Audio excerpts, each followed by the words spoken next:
Hi guys, আসসালামু আলাইকুম। Welcome back to my channel.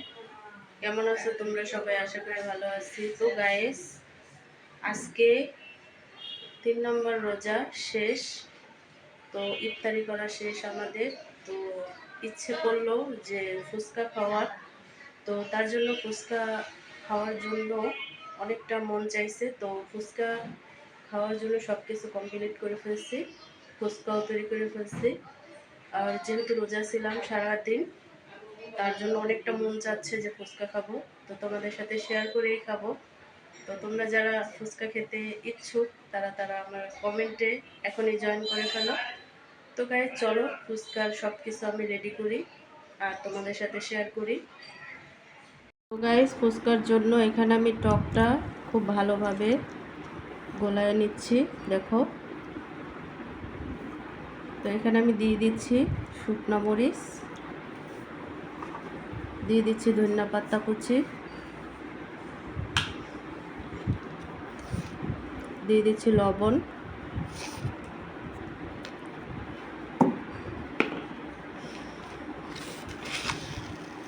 দিয়ে দিচ্ছি চিনি।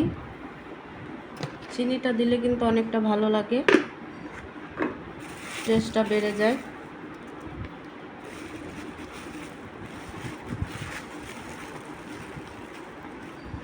আর দিয়ে দিচ্ছি বিট লবণ,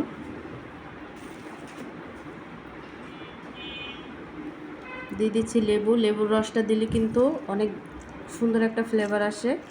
চেষ্টা করবে এই লেবুর রসটা দেওয়ার জন্য, কারণ ফুচকার 1 নম্বর রসেই এই লেবুর রসটাই সবচেয়ে বেশি টেস্ট লাগে।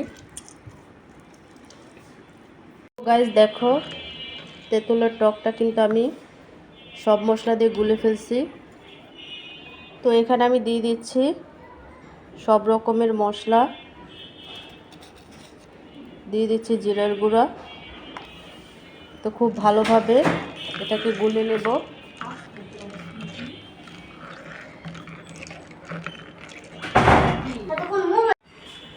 তো গাইস, এখানে আমি ফুচকার পুরটা রেডি করে নেব। তো এখানে আমি দিয়ে দিচ্ছি কাঁচামরিচ কুচি আর শসা কুচি, দিয়ে দিচ্ছি পেঁয়াজ কুচি,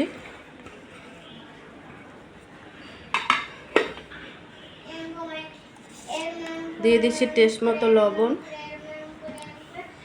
তো খুব ভালোভাবে আমি মেখে নেব।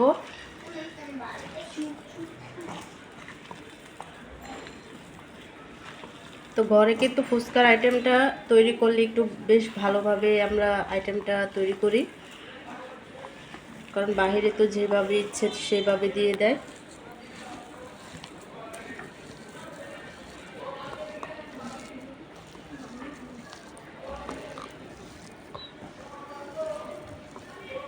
গাইস, ফুচকা নিয়ে নিয়েছি, দেখো।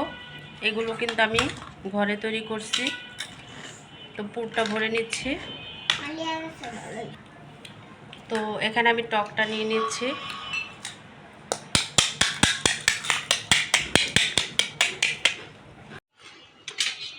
তো গাইস, এই যে ফুচকা।